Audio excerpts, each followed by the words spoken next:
저는 한참 몇 년 동안 어떤 생각을 했냐면 포천에 이동이 있는 걸 모르고, 이 중에도 여러분 그런 분 계신지 모르겠는데 트럭에다가 이동하면서 갈비를 구워서 파는 줄 알았어요. 진짜 그랬어. 이동갈비. 왜냐하면 새를 얻을 만한 분, 못하는 분이 트럭에다가 이동하면서 갈비를 팔다가 이것이 히트를 쳐가지고 이동갈비라고 하는 고유 명사가 생겼나 보다. 저는 그렇게 생각했습니다. 학교를 다닐 때, 장신대 다닐 때 정류장에 내려가지고 학교를 올라가다 보면은 갈비집에 갈매기살이라고 써 있었어요. 저는 그것에 들어가 보지도 못하고 항상 그 간판을 보며 지나가는데 갈매기를 얼마나 많이 잡아야 저 갈매기를 팔 수 있을까, 살을. 갈매기 살을 파는 줄 알았어요. 근데 저보다 더 강적이 있더라고요. 산오징어. 산오징어를 보고 자기는 산에서 오징어가 난 줄 알았대. 참, 저보다 더한 사람이 있더만요. 그런데 그런 거 몰라도 지금까지 잘 먹고 잘 살았습니다. 상관없더라고요, 살아가는데. 구단을 안 배워도, 대학을 근처에도 안 가봐도 재벌 총수가 된 분이 있지 않습니까? 이 세상에 사는 동안에 불편한 것만 있지 대학을 안 나와도 상관이 없어요. 우리 애들은 이게 복음입니다, 지금.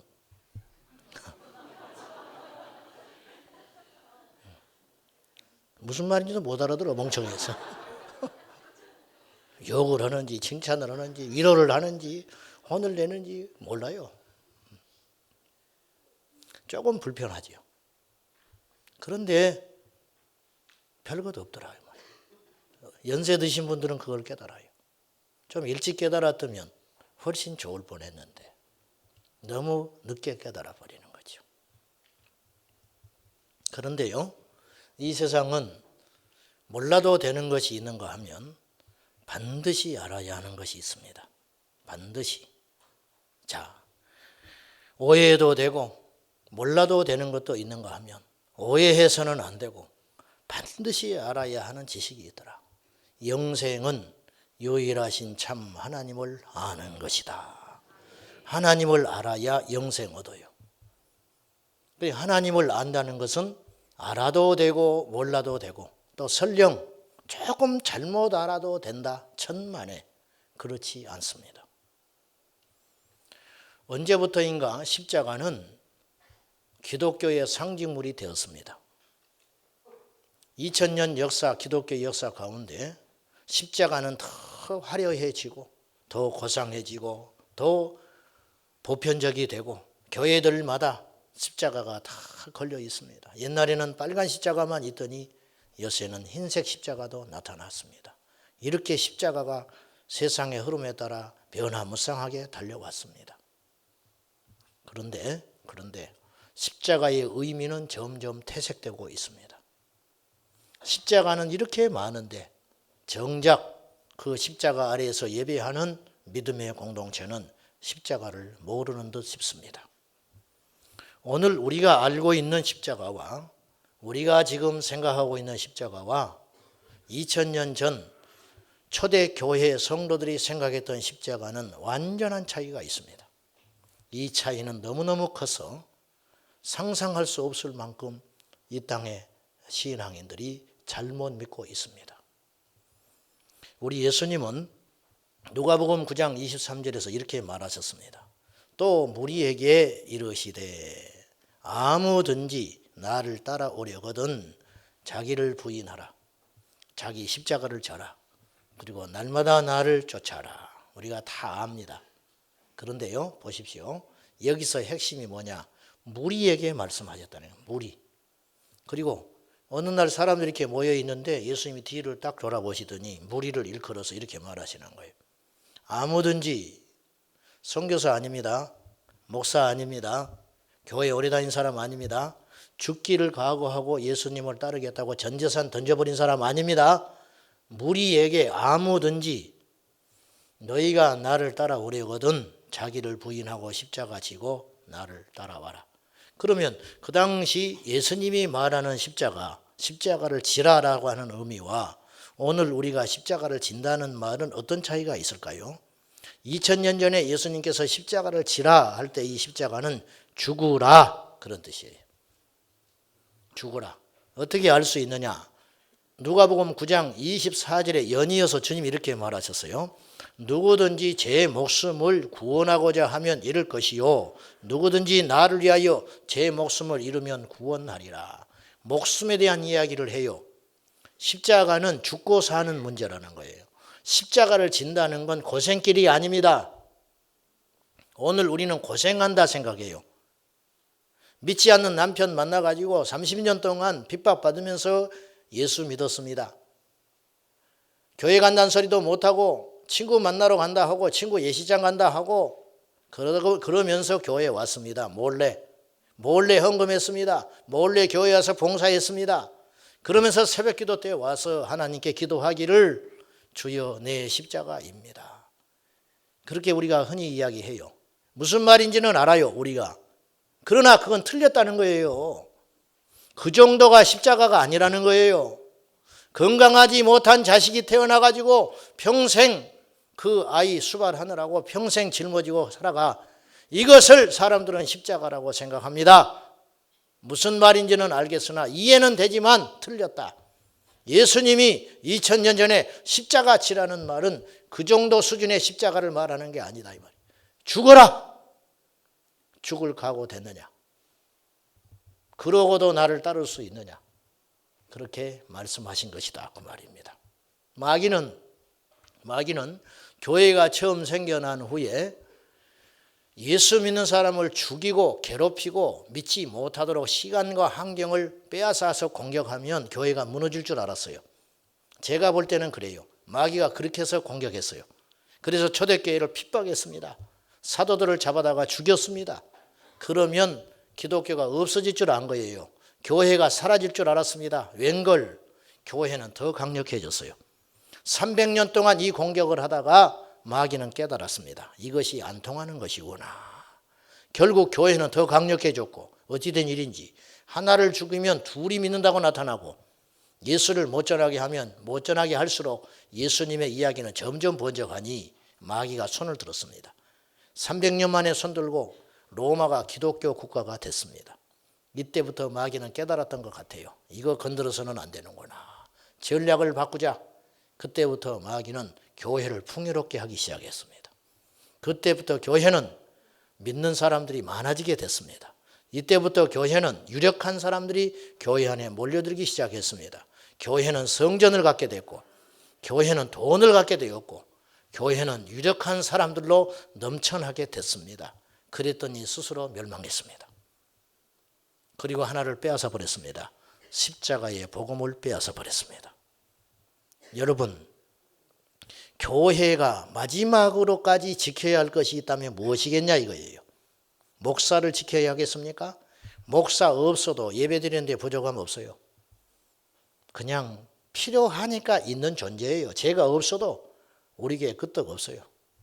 성전이 없어지면 교회가 망할까요? 천만에 길거리에서 천막 치고 예배드릴 수 있어요. 돈 없으면 교회가 무너질 것 같습니까? 천만에 흩어지면 됩니다. 그런데 교회가 다 가졌는데 하나만 빼버리면 교회는 스스로 무너집니다. 십자가. 10,000명이 모였어요. 교회가 돈이 많아서 어찌할 줄 몰라요. 대통령이 그 교회를 출신이에요. 그런데 십자가가 없어요. 그러면 거기는 교회 아닙니다. 교회 아니다. 우리가 속고 있습니다. 주님이 전한 메시지와 오늘날 교회에서 전해지는 메시지는 큰 차이가 있는 것 같습니다. 만약에 지금 예수님이 이 땅에 오셔서 목회를 하셨다면 예수님의 교회는 문 닫았습니다. 예수님은요, 여러분, 누차 제가 이야기하지만은 스스로 속지 마세요. 2000년 전에 예수님은요, 사람을요, 차별해서 설교하지 않았어요. 즉, 사람을 배려하지 않았다는 거예요. 새신자를 위해서 배려하지 않았습니다. 사람들에 따라서 말씀의 강도를 약하거나 강하게 하지 않았어요. 무리에게 십자가를 지라고 하셨어요. 이런 말은요, 제자들한테만 좀 하면 좋겠어요. 이런 말은 좀 어느 정도 훈련이 된 사람들한테 말하시면 좋을 것 같아요. 오늘날 교회는 그래요. 예수님은 그러지 않았습니다. 예수님이 교회를 시작했다고 합시다. 사람들이 올 거 아닙니까? 사람들이 왔어요. 온 사람들한테 예수님이 대뜸 이렇게 이야기해요. 여러분들이 우리 교회의 성도가 되려면은 지금부터 제 말을 잘 들으시오. 주의를 철저히 지키되 앞으로 직장에서 주일날 뭔가 하게 되면은 여러분들은 몹시 괴로울 텐데 그때 직장을 옮길 수도 있습니다.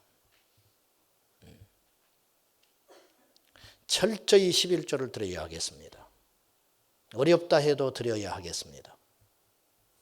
예수님이 또 이렇게 이야기하시는 거예요. 당신의 자녀가 믿지 않는 자와 결혼을 하려고 하거든 우리 교회를 떠나십시오. 예를 들면 그렇게 이야기한다면 그 교회에 누가 남아있겠냐고 말이에요. 그 기준을 누가 채워주겠냐 이 말이에요. 그래서 요한복음 6장에 실제로 예수님의 말씀을 들었던 사람들 중에 많이 떠나가 버립니다. 못 있겠다. 기적을 베풀고 먹을 것이 생기고 그래서 모여들기는 했는데 주님의 말씀은 도무지 우리가 받아들일 수 없다. 이해가 안 가고 저렇게 살 수 없을 것 같다. 그래서 모두 떠나갔다. 많이 떠나가고 성경은 덩그러니 12만 남았어요. 주님이 묻습니다. 너희도 가려느냐? 붙잡으려는 의도가 아니에요. 가려면 가는데 한번 묻으란다면 너희도 갈래? 그때 베드로가 이렇게 이야기합니다. 주님, 영생의 말씀이 여기 계시는데 우리가 어디로 갑니까? 그때 주께서 말씀하기를 그래서 내가 너희를 택한 것 아니냐. 근데 택하고 택했지만 이 중에 하나는 나를 팔리라. 주님 그렇게 말하셨어요. 초대교회는 어떤 프로그램이나 이벤트나 대중적인 집회나 교리도 없었습니다. 오직 그리스도의 십자가의 복음과 부활의 역사적 증인만 있었을 뿐입니다. 프로그램이나 규례나 이벤트성 집회를 중요시하는 종교적 집단은 하나님의 생명이 이미 떠나버린 교회입니다. 저도 두렵습니다. 그래서 항상 깨어서 우리 교회가 십자가가 잊혀지지 않는 살아있는 생명 공동체가 되어야 하겠습니다. 우리 교회가 만에 하나 소문이 난다면은 십자가로 소문이 나야지 친절로 소문나도 안 될 것이고 교회가 크다고 소문나도 안 될 것이고 유력한 사람이 있다고 소문나는 것은 더 넌센스입니다. 사랑하는 여러분, 교회 생활하면서 예수 믿으면서 절대로 십자가 놓치지 말고 대우받으려 하지 말고 사람들에게 인정받으려 하지 말고 예수님만 보고 예수님만 믿고 따르는 저와 여러분 되셔야 할 것입니다. 저는 거의 날마다 하나님께 이렇게 속으로 되새깁니다. 하나님의 은혜로 여기까지 왔는데 제 것은 아무것도 없습니다. 주님께서 쓰시는 순간까지만 쓰임 받다가 진실입니다. 그냥 가는 것이에요. 여러분, 십자가는 아는 것이 아닙니다. 십자가는 경험하는 것입니다. 오늘 말씀을 보십시오. 구원받은 사람과 구원받지 못한 사람의 분별하는 차이가 어디에 있는가? 기준이 있어야 할 거 아닙니까? 이 사람이 구원받았나? 이 사람이 구원을 못 받고 교회만 다니고 있는가? 그걸 분별하는 기준이 있다는 거예요. 오늘 고린도전서 1장 18절입니다. 같이 봅시다. 시작. 십자가의 도가 멸망하는 자들에게는 미련한 것이요 구원을 받는 우리에게는 하나님의 능력이라. 철없는 자식은 부모가 얼마나 고생하는지 몰라요. 내일까지 등록금 내놔. 좀 일찍 이야기하지 그랬냐. 그것도 없어. 철이 없는 거예요. 철이 든 자식은 그 등록금을 벌기 위해서 부모가 얼마나 많은 사람에게 고개를 숙이고 손에 더러운 걸 묻히고 땀을 흘렸는지 아는 사람. 구원받은 성도는 십자가의 가치를 안다 이것입니다. 십자가의 가르침이, 십자가의 도가 멸망하는 사람한테는 미련하게 보인다. 십자가를 들어도 무슨 말인지 못 알아들어요. 교회를 와도 십자가는 안 보여요. 교회에 와서 뭐만 보이느냐. 야, 많이 모였네. 이 사람들이 10,000원씩만 헌금하면 얼마일까? 저 목사가 월급을 얼마나 받고 있을까? 딱 계산해 보니 1년 예산이 얼마네? 몇 명 앉을 수 있겠네? 요따위 생각만 하고 앉아있다. 십자가와 상관없는 거예요. 목사도 마찬가지예요. 똑같습니다. 하나님이 없이도 얼마든지 그렇게 할 수 있다. 구원받은 사람은 십자가의 가치를 알기 때문에 구원받은 우리에게는 십자가가 능력이라는 걸 압니다. 십자가가 능력이다. 22절 23절 보세요. 시작. 유대인은 표적을 구하고 헬라인은 지혜를 찾으나 우리는 십자가에 못 박힌 그리스도를 전하니 유대인에게는 거리끼는 것이요 이방인에게는 미련한 것이로되. 이 말씀이 어쩌면 우리와 똑같습니까? 보십시오. 유대인들은 표적을 찾아다녔습니다. 예수님을 믿고 하나님을 믿는 것이 뭐냐? 기적을 보러 다닌 거예요. 유대인들은 하나님이 살아계시니 병을 낫고 귀신이 나가고 하늘에서 불을 내려봐라. 이방인들은 그런 것에 관심이 없고 지혜, 논리, 그래서 진화론을 더 믿는 거예요. 철학으로 하나님을 만들어요. 오늘 우리의 이야기예요. 오늘날 교인들은 기적을 쫓아다닙니다. 오늘날 성도들은 기도원에 쫓아다니는 이유가 기도 응답받고 하나님이 살아계신 증거, 화끈한 증거, 뭔가 확 뜨거운 거, 어떤 현상들, 그런 것만 쫓아다니고 있어요. 지금 그것이 절대 사람을 못 바꿔요. 이방인들, 예수님 안 믿는 사람들은 지금 오늘 우리를 향하여 이해 못합니다. 돈 갖다 주지, 시간 갖다 주지, 뭐 하는 짓이냐? 집에서 잠이나 자지. 절대 이해 못합니다. 이방인들에게는 교회가 미련한 것이고 복음이 미련한 것이고 십자가가 미련한 것으로 보이는 거예요. 구원받지 못한 교인에게는 하나님의 화끈한 표적과 기적을 구하지만 그것이 중요한 게 아니다. 23절. 우리는 십자가에 못 박힌 그리스도를 전하니 유대인들은 거리낀다. 하나님의 아들이 십자가에 죽었다고? 그런 소리 좀 하지 말아라. 거리껴. 받아들이지를 못해. 이방인에게는 미련한 것이로되 웃어버려. 너희의 신이 십자가에서 죽었다 살아났다고? 웃음밖에 안 나오네. 웃음밖에 안 나와. 뭐 그렇게 복잡하다냐? 그냥 다 천국 보내주면 되지. 받아들일 수 없잖아요. 오늘 우리가 똑같다 그 말입니다. 똑같아요. 사랑하는 여러분, 마귀는 죽이고 병들고 망하게 하는 일만 하는 것이 아닙니다. 그런 마귀는 사실 두렵지 않아요. 사실은 무섭지 않는 거예요. 마귀가 제일 힘을 쏟고 있는 일은, 마귀는 큰 교훈을 얻었다니까요.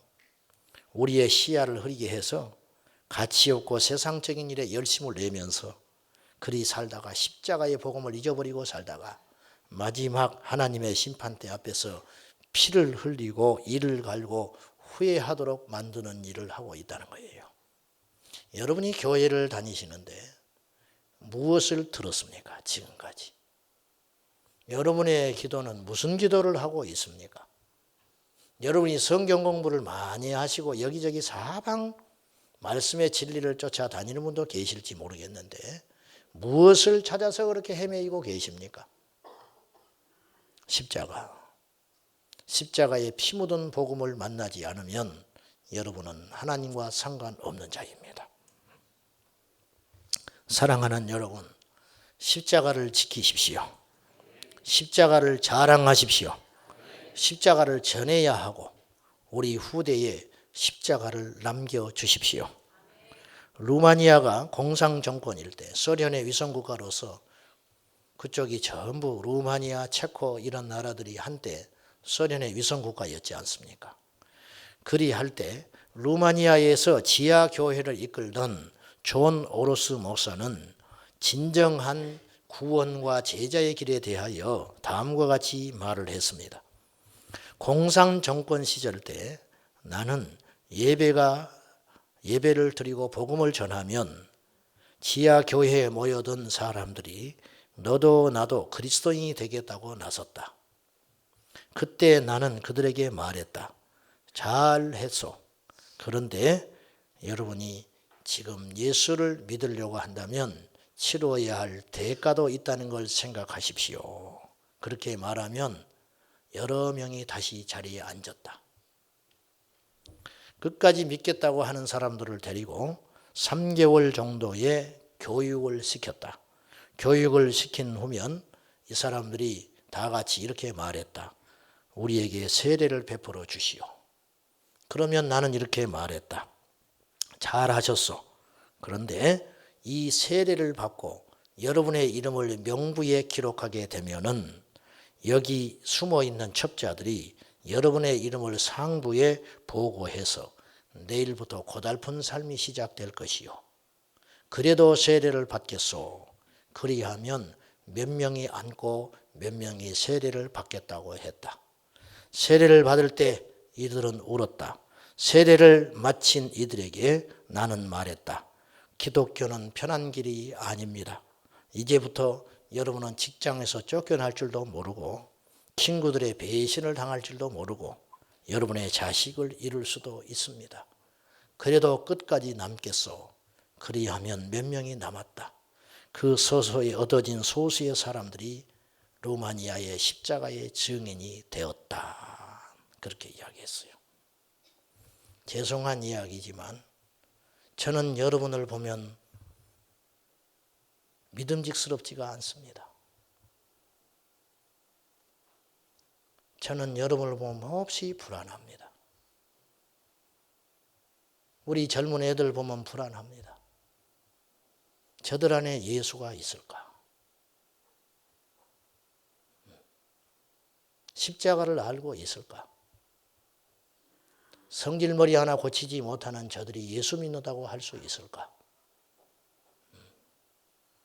자기의 자아 하나 포기하지 못하는 사람들이 핍박이 올 때 끝까지 예수를 믿는다고 버틸 수 있는 힘이 있을까?